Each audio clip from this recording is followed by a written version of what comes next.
Bonsoir. Donc, 180 secondes, ça fait 60 secondes par an. C'est court.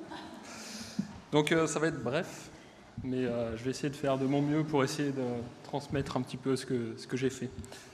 Donc allons-y. Normalement, voilà, ça va démarrer. Voilà.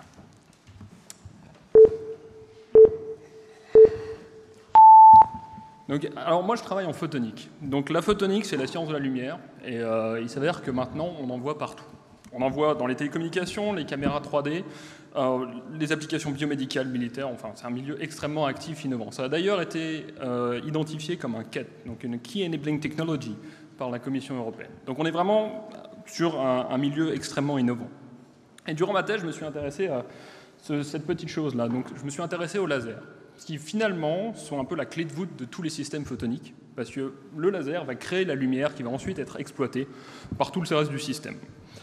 Et la plupart des gens utilisent le laser dans ce genre de conditions, c'est-à-dire courant stationnaire, tout est plat, le courant, enfin la puissance optique est plate, tout est stable, c'est magnifique. Mais si on regarde plus en détail, en fait, le laser est intrinsèquement un dispositif dynamique. C'est-à-dire que si on change un petit peu les conditions, on va voir apparaître ce genre d'oscillation. Le laser se comporte comme un oscillateur amorti. Donc on voit des oscillations, mais finalement reste stable. Et comme vous pouvez le voir, ça dure de l'ordre de quelques nanosecondes. Donc si vous utilisez un pointeur laser ou ce genre de choses, bon, les quelques nanosecondes, ça ne va pas avoir beaucoup d'impact.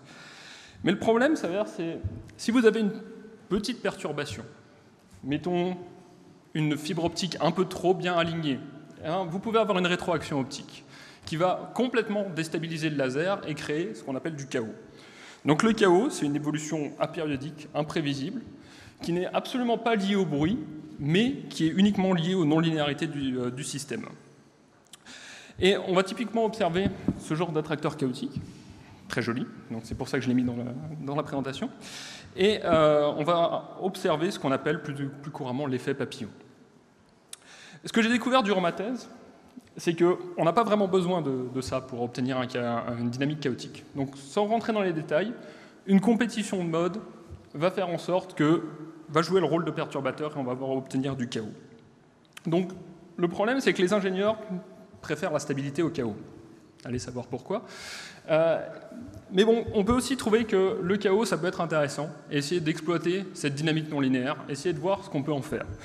Et donc deux applications sont apparues, principalement les communications sécurisées par chaos ou la génération de nombres aléatoires à très grande vitesse. Donc dans ce cas-là, on utilise vraiment le chaos et on l'exploite totalement pour arriver à une application. Et à partir de ce concept, nous avons été capables de générer des séquences de nombres aléatoires à plus de 100 gigabits par seconde. Donc c'est 1000 fois plus rapide que les systèmes actuels, et ce, avec une diode laser simple, comme vous pouvez le voir, donc un système extrêmement simple. Merci.